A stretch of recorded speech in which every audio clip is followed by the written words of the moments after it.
நீங்கள் பார்த்து கொண்டிருப்பது உங்கள் லுக்கோட் டிவி. ஹாய் ஃப்ரெண்ட்ஸ், நான் இன்னைக்கு சொல்ல போகிற டிப்ஸ் என்னன்னு பார்த்தீங்கன்னா, பெயின் தொல்லை தீர நான் சில குறிப்புகள் தரப்போகிறேன். இதனால் நிறைய ஸ்டூடெண்ட்ஸ் இந்த பெயின் தொல்லைனால் தலையை படிக்க முடியாமல் தலையை சொரிஞ்சுக்கிட்டே இருப்பாங்க. இதனால் அவங்களுக்கு புண்ணுலாம் ஏற்படும் தலையில். இது தீர சில குறிப்புகள் தரேன். இதை ட்ரை பண்ணுங்கள். இது ட்ரை பண்ணும்போது அவங்களுக்கு பெயின் தொல்லைன்னு சொல்லிட்டு வரவே வராதுங்க.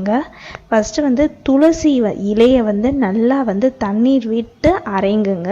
அந்த அரைச்சதை தலையில் நல்லா பூசி 1 மணி நேரம் அப்படியே ஊற வச்சு சீயக்காய் போட்டு நீங்கள் தேய்ச்சிங்கன்னா உங்களுக்கு பெயின் தொல்லைன்னு சொல்லிட்டு வரவே வராதுங்க.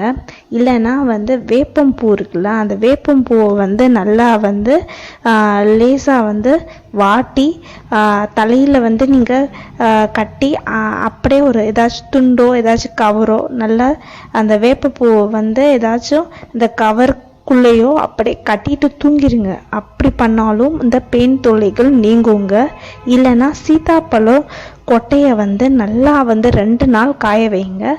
அதை காய வச்சு தேங்காய் எண்ணெயில் கலந்து இரவில் நீங்கள் தேய்க்கும் போது தேய்ச்சி மறுநாள் காலையில் நீங்கள் வெது வெதுப்பான நீரில் தலை குளிங்க. இப்படி பண்ணாலும் உங்களுக்கு பெயின் தொல்லை நீங்குங்க. இந்த மாதிரி நீங்கள் பண்ணிகிட்டே வந்தீங்கன்னா சீக்கிரமாகவே அந்த பெயின் தொல்லைன்னு சொல்கிறது ஒன்றும் கூட வரவே வராது. ரொம்ப நிம்மதியாக இருக்கலாம், நிம்மதியாக உறங்கலாம், நிம்மதியாக நம்ம வேலையை பார்க்கலாம். இதனால் நமக்கு எந்த பிரச்சனையும் ஏற்படாது. இது வீட்டில் இருக்க ரெமடியை தான் நம்ம ஃபாலோ பண்ணுறோம். இதனால் உங்களுக்கு எந்த சைடு எஃபெக்டும் இருக்காது. இதை யூஸ் பண்ணுங்க. லைக் பண்ணுங்க, ஷேர் பண்ணுங்க, சப்ஸ்கிரைப் பண்ணுங்க. உங்க கமெண்ட்ஸை எங்களுக்கு அனுப்புங்க. தேங்க்ஸ் ஃபார் வாட்சிங் திஸ் வீடியோ.